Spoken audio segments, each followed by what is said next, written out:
Scorpio, welcome to your weekly tarot reading for July 17th to the 23rd. Let's see what's on the cards for you, Scorpio. And I'm pulling you almost, that was the communication card. I'm pulling you a Moonology card to start this off. I'm going to choose, and it is a new romantic cycle begins. New moon in Libra. Now we can fall in love with a person. We can fall in love with a new job, with a new idea, a new direction, a new home, a new location. There's some kind of new beginning here that you're either embarking on or want to. That's going to bring things into balance for you. Libra energy is the justice energy, and sometimes we need to make powerful judgment calls, you know, when it's time to actually move towards a new beginning or seek a new beginning.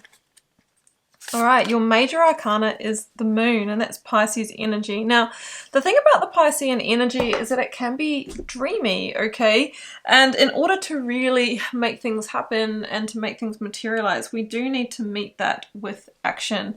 Now, the moon energy is also about intuition, following that intuition, and it can talk about where we are feeling into undercurrents, okay? Maybe feeling into the energy, feeling like there's something here, feeling like a new beginning is coming, but maybe you're yet to act on that. Maybe you know you're going to move towards someone or something, but you're keeping a secret and you haven't expressed it yet. The moon is all of those things, but it talks about hidden blessings.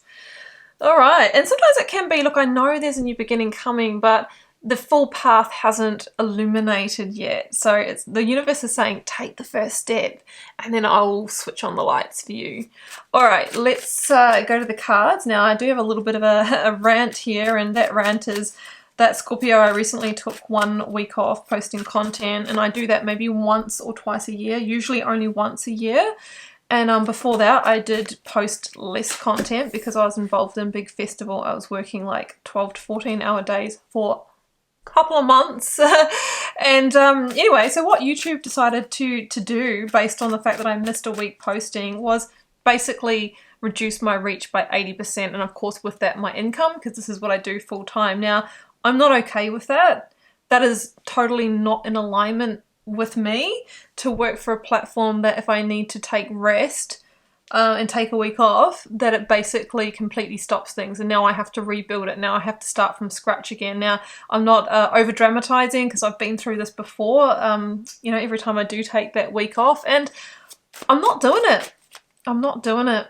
Yeah, so Scorpio, I'm trying to make my decision as to whether I'm going to stay on this platform because it doesn't fit with my value system. So just so you know now, so what I'm asking is that if you do enjoy this content, and I'm not just asking for myself, talking about your other content creators, please do like, share, comment, and subscribe, because that's what makes the difference. If YouTube sees the engagement, because did you know that the reach is entirely engagement driven? So if people just watch, I mean, it's good that you click on, but if you don't engage with that content or watch the full video, YouTube thinks that you're not interested, and it bases how much it sends it out on that.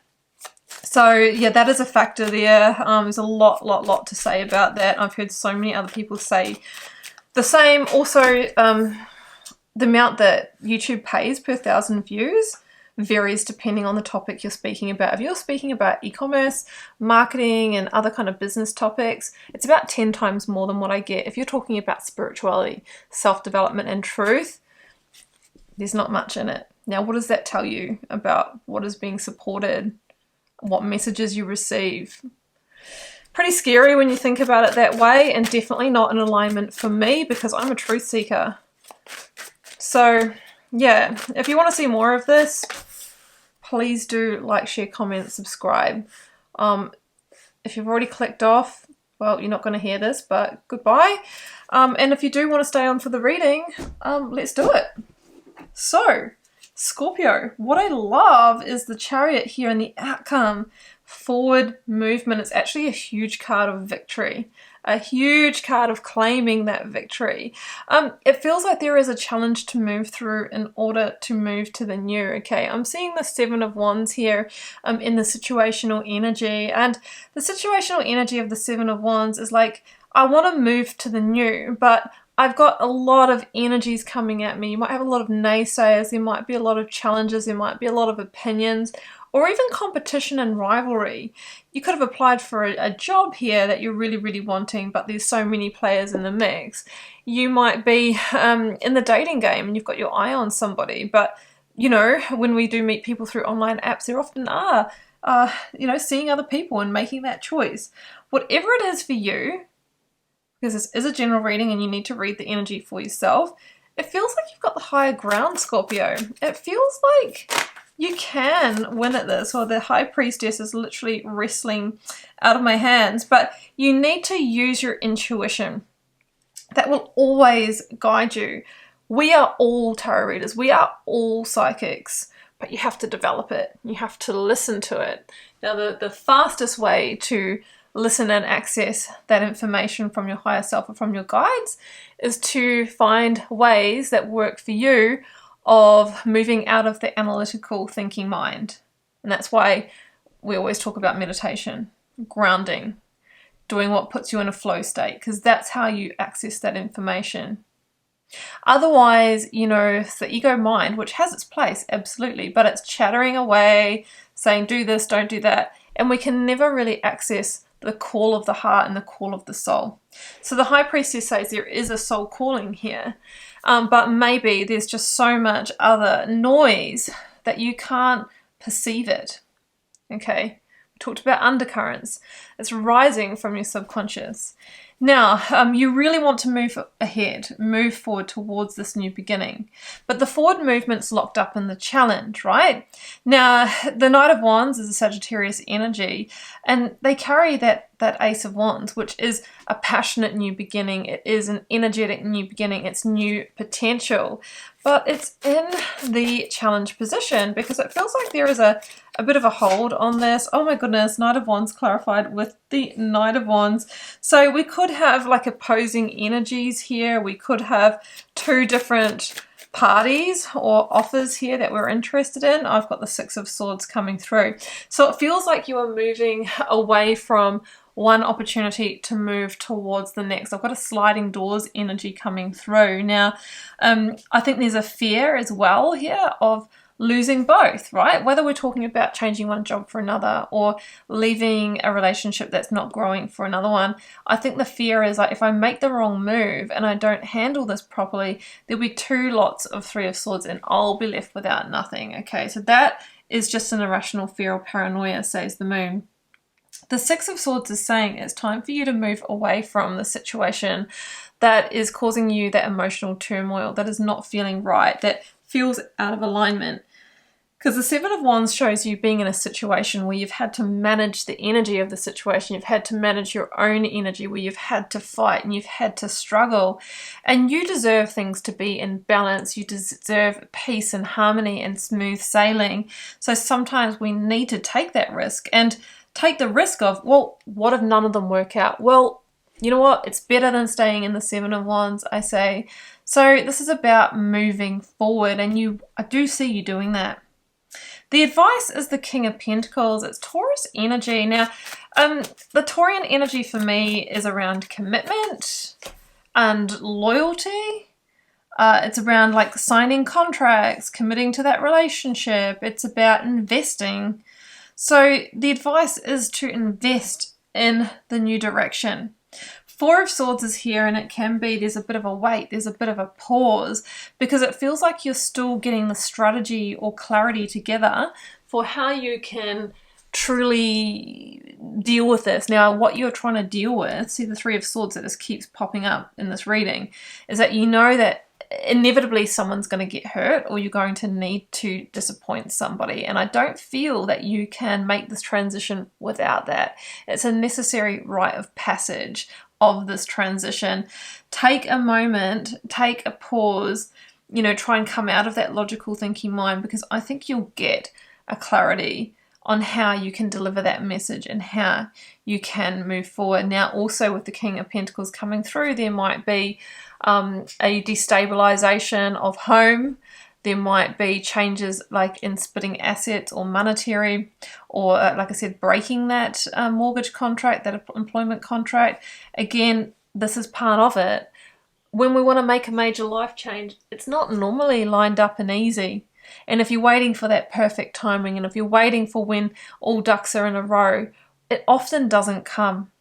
And it's the growth in navigating through that that really matters. The outcome is the Chariot, Cancer energy for me. And it's about making a powerful decision and owning it and acting in alignment with it. That's what propels you forward at pace, because you can see the Charioteer has a stone chariot, and if you're not really clear on where you're going and putting all of your determination and energy behind it, that's going to stay put. It might even go backwards if that's a downhill slope. So it's through intention, will, determination, bravery, and aligned action that the Charioteer moves forward to a victory. There's also a big element of leaving behind a situation that, although it's Seven of Wands, like, it's abrasive, right, and it's a struggle, it's also the known. It's also provides some support and some comfort for you. So, you know, there's a cost of being there, but there's also a payoff. But that payoff is not as good as this new romantic cycle. Can you see that? I just clarified the Chariot with the Chariot. I had the Knight of Wands with the Knight of Wands.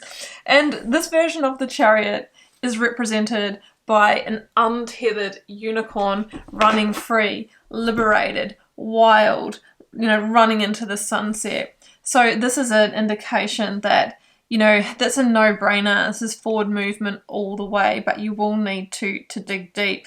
There could be a double victory here. It might be saying that even though you're worried about hurting somebody else or disappointing somebody else, this is actually a win-win. Like, you'll both move forward powerfully and, you know, towards a greater potential and bigger victory than actually being in the current situation. So that's what I have for you, Scorpio. I hope you enjoyed this reading. Rant aside, if you would like a personal reading, first link down below will take you to my website where you can check those out. And please do follow along on Instagram. That is a platform that is currently favoring me, and I say currently because I know things can change really quickly in the social media world.